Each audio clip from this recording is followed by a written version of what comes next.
The day began quietly, with the sun spilling over a cloudless sky and birdsong drifting in through the open window. Everything about the morning felt serene, normal, even. But somewhere deep inside, an unease stirred, subtle but persistent. I tried to shake it off. It was a big day. After all, Anna's sister was getting married. The ceremony was set in a picturesque estate tucked into the countryside, wrapped in a blanket of wildflowers and ancient oaks. The air smelled of roses and earth, and sunlight filtered through the trees in golden shafts, painting the lawn in shifting light. Guests moved like a dream through the gardens, laughter soft and constant, silks and tailored suits brushing past in elegant motion, and a look stunning. Her dress was a deep shade of crimson that hugged her figure with quiet grace. Her hair fell in soft waves around her shoulders, her smile radiant as she posed for photos and wrapped her arm around mine. She laughed easily, leaning into me the way she always used to. I smiled when prompted, toasted with charm, played the part of the loving husband without flaw. But inside, something wasn't right. There was a tightness in my chest I couldn't explain, a weight I couldn't shrug off, no matter how perfect everything seemed. The ceremony unfolded beautifully. Her sister floated down the aisle, glowing with happiness. The vows were tender, each word dripping with sincerity. There wasn't a dry eye among the guests. Applause followed, cheers filled the air, and I clapped along with everyone else, waiting for that knot in my stomach to loosen. It never did. The reception was a masterpiece of elegance, warm candlelight flickering across polished floors, soft jazz curling around conversations and clinking glasses. Centerpieces of ivory lilies bent gracefully over tables, and couples glided across the dance floor like they were made for it. But none of it reached me. I felt like a ghost, drifting unnoticed through a celebration that no longer belonged to me, and I began to pull away.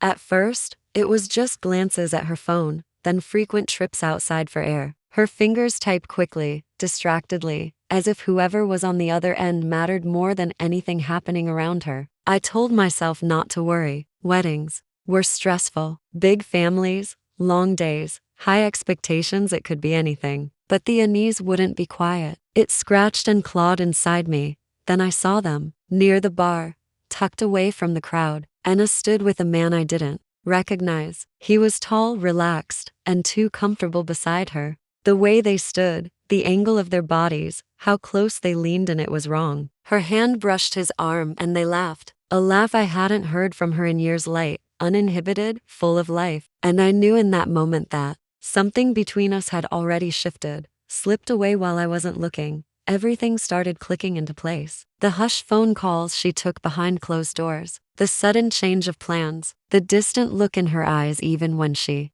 was beside me. My heart dropped. I wanted to walk up, confront her, demand honesty, but my feet stayed rooted. All I could do was watch. Then he kissed her. Not long, not intense, but enough. Enough to rip everything apart. I didn't say a word. I just left. Outside, the night felt colder than it should have, the wind cutting through me like truth I hadn't wanted to face. The once vibrant garden now felt hollow and unfamiliar. I called my closest friend, not to talk, but to ground myself in a voice that still felt real. The drive home was a blur. Images of them burned into my mind, looping endlessly. Her smile, his hand, their closeness, that kiss. When I got home, I didn't hesitate. I packed a small bag, just what I needed. A few clothes, toiletries, a few things that still meant something to me. Then I sent a message, just for words. Final, quiet, true.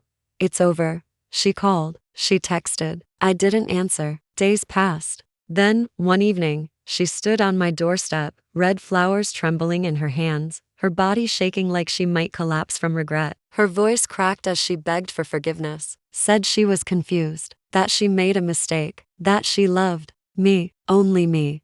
I let her speak. Every word cut deeper than the last. And when she finished, I looked into her eyes and told her what I knew to be true. She hadn't just betrayed me, she'd betrayed everyone who believed in what we had. Her family, her sister, our story. And some wounds go too deep to ever heal. Love without trust is just a memory dressed up in lies, she cried. Tried to reach for me. I didn't move. In the weeks that followed, I leaned into healing. My friends stood by me, a steady presence. I returned to the things I had forgotten. I loved quiet hikes under open skies, books that pulled me into different worlds, spaces where my thoughts could finally breathe. Little by little, I found my rhythm again, not just existing, but living. Months passed. Then, one day, Anna reached out again, said she'd changed, that she was willing to fight for us now. But I didn't reply. By then, I had found something far greater than reconciliation. I had found peace. That night at the wedding had broken me, but it had also set me free. In losing her,